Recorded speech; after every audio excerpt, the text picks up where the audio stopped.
Happy Monday. I hope you all had a very nice holiday weekend. Maybe some of you are off work today and continuing to celebrate. But either way, happy 4th of July to all of you.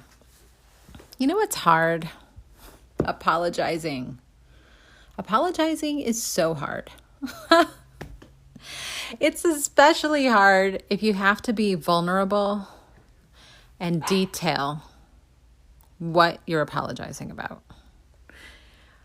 Recently, there was a reason I needed to apologize, and I got up the courage to do it in the proper way, which is saying what I did, asking to be forgiven for my misdeed. Here's the thing. There's an expectation that comes with apologizing. You kind of expect to actually be forgiven. Especially, I'm talking about a minor offense, not a years-long, major, hurtful event. You know, I'm talking about something you would do in a day's time that you need to just apologize for. This happens to all of us all the time. It's easier to just try to let it blow over.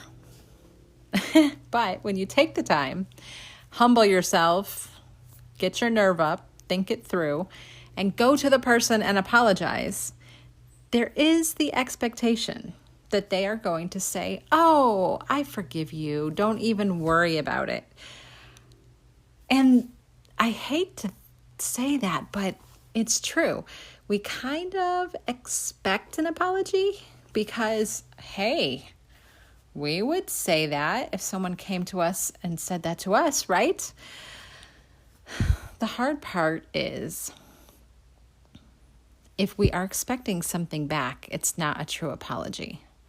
An apology is simply saying you're sorry and asking for forgiveness, the end. We cannot control how people respond to us.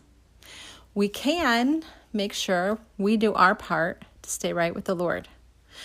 But if we walk away and later after an apology, we feel a little pious about the fact that we apologized and that was very good of us, or we expect a sincere and immediate forgiveness, maybe a big hug, whatever, that's not a true apology, because a true apology doesn't have anything to do with the other person. We don't truly apologize when we say, "I'm sorry, but you..." That's not a true apology. A true apology only has to do with us. Therefore, we cannot have an expectation of how it is received or not received. It's very similar with giving a gift.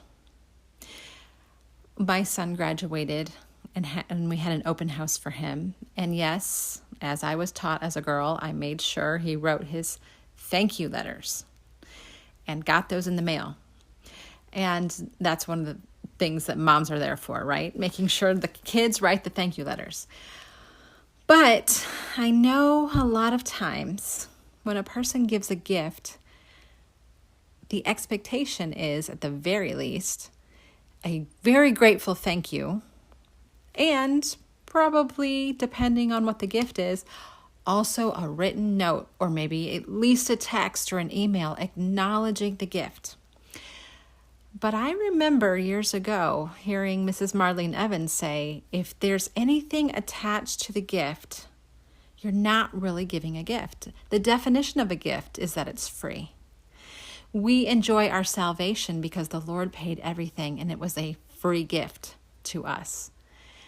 If there is any string attached, it's not a gift. And if there's any string attached to your apology, it's not an apology. And I think I'm speaking about this because I did not receive the reaction I was hoping to receive. And it hurt me. And I realized, whoa, I didn't go into this with just 100% humility and repentance. I went into this expecting something from someone else. So it was a lesson for me this last week. So when things happen to me, I like to just pass them along because probably we've all been in the same boat. Just a thought, make sure your apologies and your gifts are 100% no strings attached, or they aren't true gifts and they aren't true apologies. Have a great week, friends. Let's love God by loving others this week.